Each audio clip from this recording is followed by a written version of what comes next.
Every family has a face. She's my best friend. I just would talk to her about anything. That one big personality. I would love to have an argument with her again. Who gives it an identity. We just love the heck out of each other. For the Triscaros, it was Paula. You're the woman I love. What do you miss about her the most? Everything. I miss everything. Because 9 minutes in October changed everything. You ready to go? Yeah? Okay. Today, Paula Triscaro's mind is a mystery. Paula, pay attention. Close that mouth. Her body, a challenge. Don't be scared.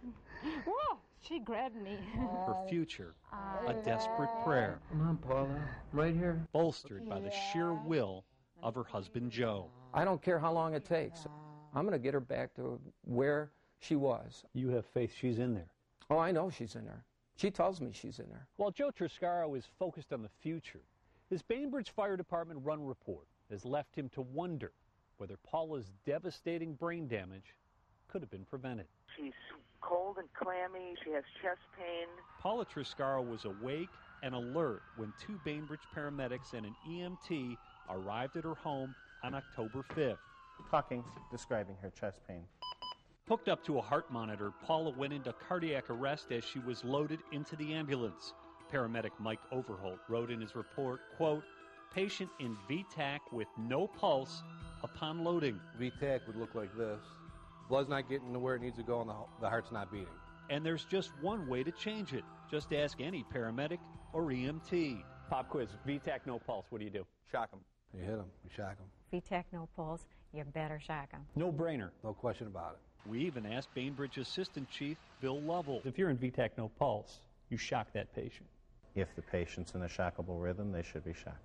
According to the paramedics' own report, Paula remained in VTAC with no pulse throughout her 9-minute ride to the St. Vincent Health Center in Solon. The paramedics did CPR, but never attempted to shock Paula's heart. Why? Why did this happen? It's witnessed. I'm hooked up to a machine. There's medical personnel there. My chances of survival?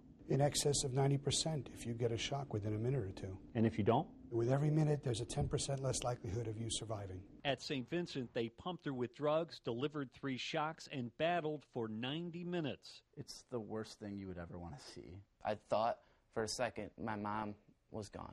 Finally, Paula got a pulse.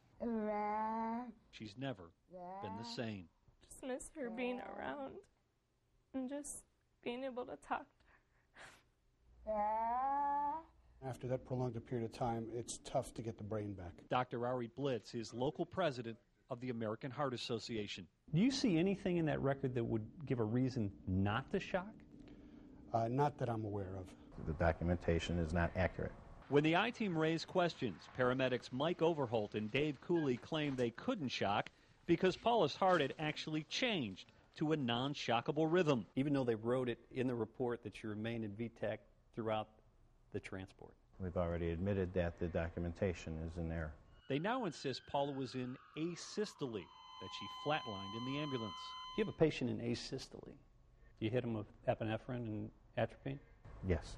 Did that happen here? I don't believe so. The department's internal investigation quickly ended without producing any evidence to back up the paramedics' explanation. So there's a lot of blanks to fill in between, and all we can do is speculate, which would be inaccurate. Emergency room records obtained by the I-Team reveal Paula Triscaro arrived at the ER with her heart in V-fib, a shockable rhythm. Another entry reads, quote, in ambulance went into pulseless VT per EMS. If you were Joe Triscaro and this was your wife, would you accept bad record keeping as the explanation for this? I would be apprehensive to the whole idea. We need to learn from this. In the past 3 years, Bainbridge firefighters have restored a pulse to just 1 out of 20 patients in cardiac arrest. The fact that Mrs. Triscaro is still awake beat the odds already. Whatever the real odds may have been that night, Joe Triscaro vows to beat the odds he faces today. You can't have doubt. You just can't have it. It's just not part of the equation. You got the giggles. Refusing to allow 9 minutes in October to leave behind the woman who defined a family. To me, it's easy because it's the greatest job I've ever had. You minimize it, but it's a pretty amazing act of love. Well, it is. But I love her. I love her a lot. I really do. I love her a great deal. And she's going to be okay.